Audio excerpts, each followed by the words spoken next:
Hey guys, welcome back.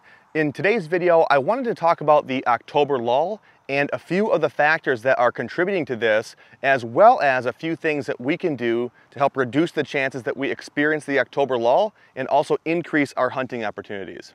Most everyone that's hunted in October will tell you that it's harder to pattern deer after that first week of October. Whether it's from personal observation from your stand or a decrease in trail camera photos, deer activity seems to slow down during the middle of October, which is why a lot of hunters call this time of the season the October lull.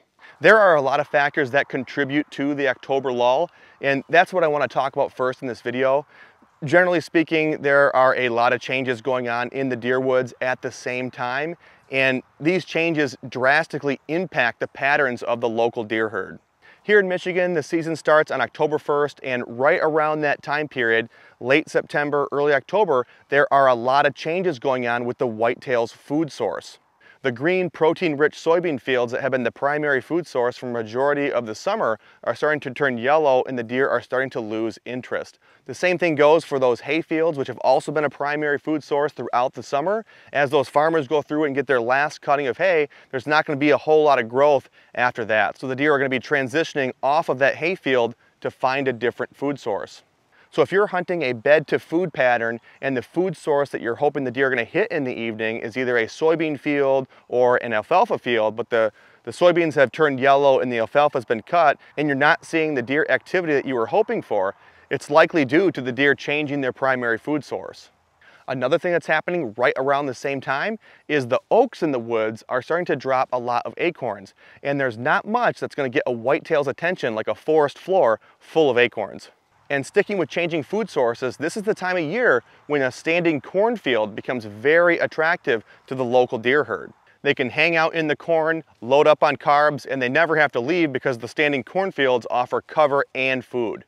So again, one of the main reasons that we see a lot of changes in the deer activity and the patterns of the local deer herd is because those food sources that remain consistent for months throughout the summer are starting to change drastically, sometimes week by week.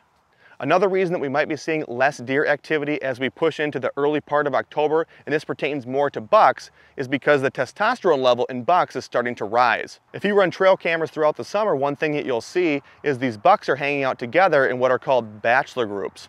But as the testosterone level in these bucks rises and they start to shed velvet, they're going to disperse to different core areas. So where they used to be all best friends and hanging out together, now is when they start to spar with one another, get a little bit more territorial to figure out who is going to get that best spot.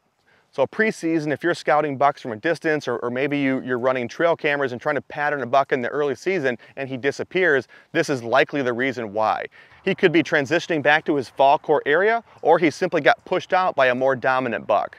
But this is one of the reasons why it appears buck movement slows down or sometimes grinds to a halt in early October, and it has to do with that rise in level of testosterone and the dispersal that takes place every single fall.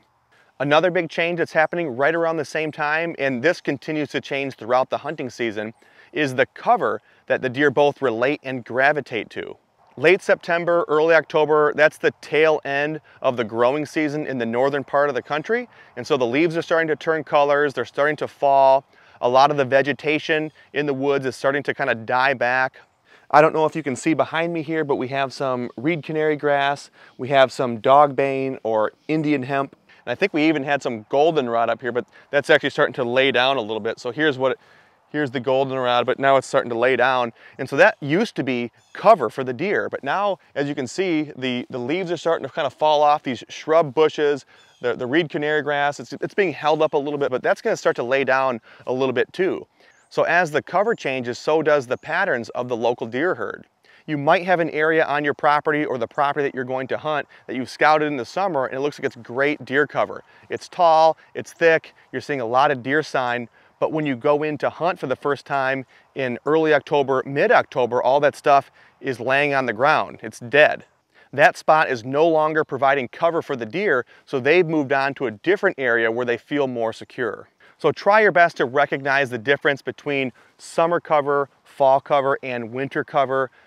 Again, some of this summer cover, this goldenrod, which used to be almost head height on me, is now laying on the ground. So sometimes if you can get some structure in here, like this Indian hemp, that reed canary grass will kind of get tangled up in there. Same thing with this goldenrod over here. It's tangled up, and so it's kind of propping it up.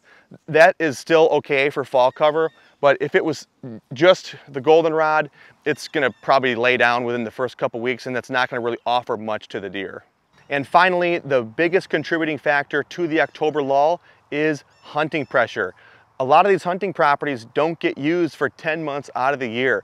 Guys will hunt in October, they'll hunt for half of November, and then they'll kind of throw in the towel and wait until next year. So the deer, for the most part, have the place to themselves for 10 months. So come opening day or whenever opening weekend happens to be on any particular year, there's an army of hunters hitting the woods pushing the deer around. They do not like that intrusion, and they are going to respond by gravitating to a place that they do not think there's going to be any human activity. So depending on how often you and your neighbors hunt, along with the size of your property, the deer could be continuously getting pushed around, causing them to change their patterns, or worse, making them nocturnal. And if you're experiencing the October lull, the increase in hunting pressure at the start of the season is the main reason. So now that we've talked about a few of the contributing factors to the October lull, what can we do to help reduce the chance that we experience it while also increasing our hunting opportunities?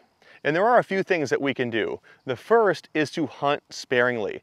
Less is more. Remember, while there are a lot of changes happening at the same time in the deer woods, the main factor that we're experiencing in the October lull is the increase in hunting pressure. And deer recognize where there is pressure and where there is not. So if you hunt in an area like me with a lot of surrounding hunting pressure, we need to do everything that we can to reduce the pressure on our property to give the deer a false sense of security. It might not happen right away, but eventually the local deer are going to figure out where they are safe and where they are not. And you want them to think that your property is where they are safe. And you do this by limiting the hunts on your property, trying to only hunt high percentage days.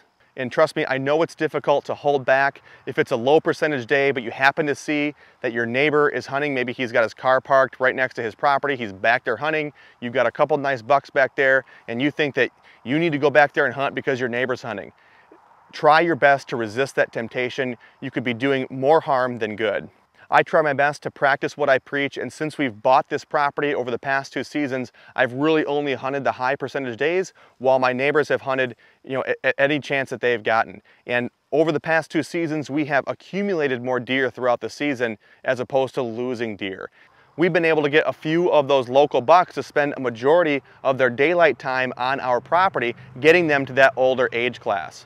And once those deer get to an age class that we want to target, they associate this property with safety, giving us opportunities to harvest them. We were fortunate last week on opening night to harvest one of the 3.5-year-old 10 points that are using our property. And I strongly believe that the reason that he was using our property is because he associated that with being a very safe place to be. If I had hunted our property extremely aggressively over the past several seasons, I do not think that that deer would have associated this place with being safe, and I would not have had that opportunity. Another thing that you can do early on in the season to help reduce the chances that you experience the October lull is to pay attention to the changing food sources. Whether it's from historical knowledge or from scouting throughout the summer, maybe you're checking oaks for acorns, but try to figure out what food sources those deer are going to transition to once those summer food sources become less appetizing. And finally, we did just talk about hunting your property sparingly so they associate your property with safety as the hunting pressure starts to build throughout the neighborhood. But when is it appropriate to go in and hunt?